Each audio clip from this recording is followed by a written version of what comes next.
Hey, what's going on? The last couple of videos, I and some of the other people that have commented have talked about the black middle class in terms of how it relates to America and how we relate to those living in poverty, and kind of straddling the line between lower income and poverty. But I do want to talk about the black upper class, in particular the wealthy elite. As we all know, it's no big secret, they aren't necessarily connected to blacks, other than the fact that they're black, and they're not really accepted into the white world that they live, right, that they find themselves a part of. Right, you know, they go to the same Ivy League schools and all that other stuff, but they're never really accepted there either. So often they are secluded in their own world. You can see this even today with some of the Jack and Jill clubs that are around, especially in Southern California. You're not going to know about them, but trust me, they are there. And they're not talked about. And they should be, but at the end of the day, I don't really see them having an impact on what's going on for the rest of us. They've been around for a while, right? If you talk to any scholar, they'll probably, they'll tell you that, the whole elitist class started to pretty much came about when you had the whole house nigga versus field nigga thing, right?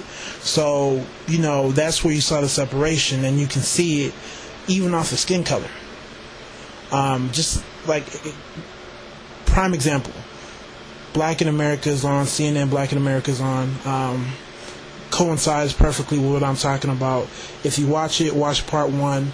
There's a segment where they're talking about young blacks that come from wealthy families. And just look at that segment, right? And all I'm going to say is look at one common similarity between the wealthy elites in that segment. Just find one common similarity and then let me know what you find. Because it's there. So they've been around for a while. They've always been around, and you can study the Boule, Blue Vein Societies. It's all there. Right, you can read documents and read different lectures to get a better understanding of what I'm talking about.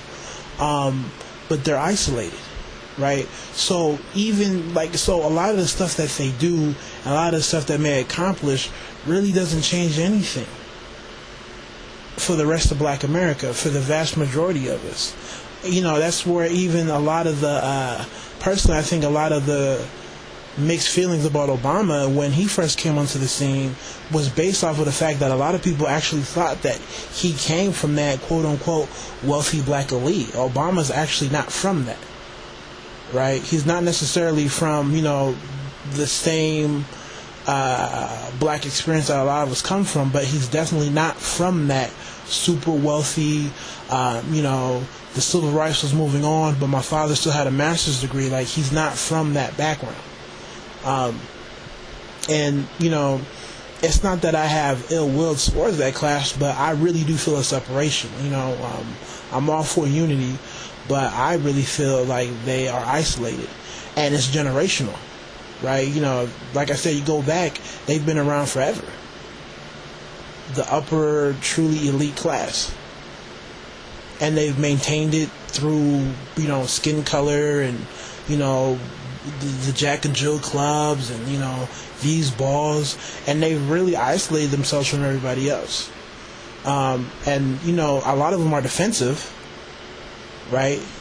If you try to attack it, they will get defensive, but, what have they really done in terms of impact on the community?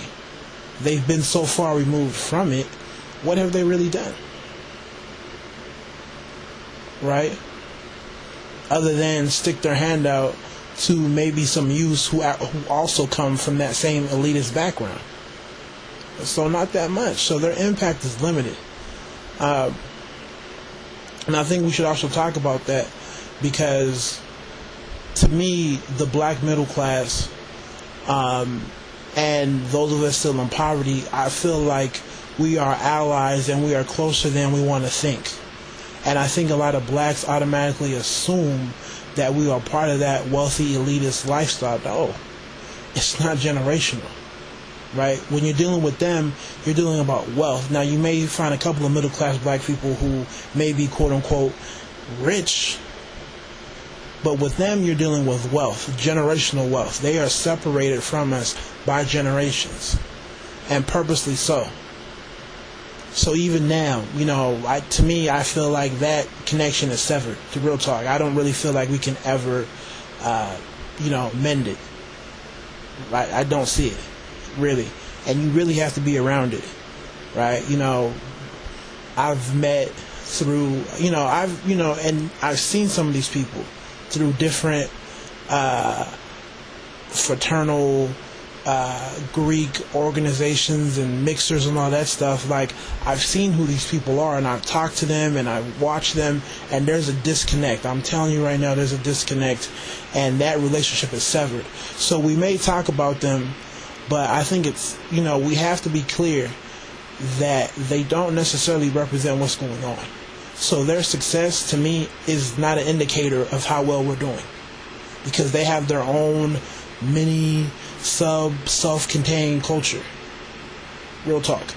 So anyways, you guys tell me how you feel. I definitely would really appreciate everybody's input on this one. So send me a message, send me a posted comment, send me a video response, or do something, because I really want to open this one up. So take it easy. God bless.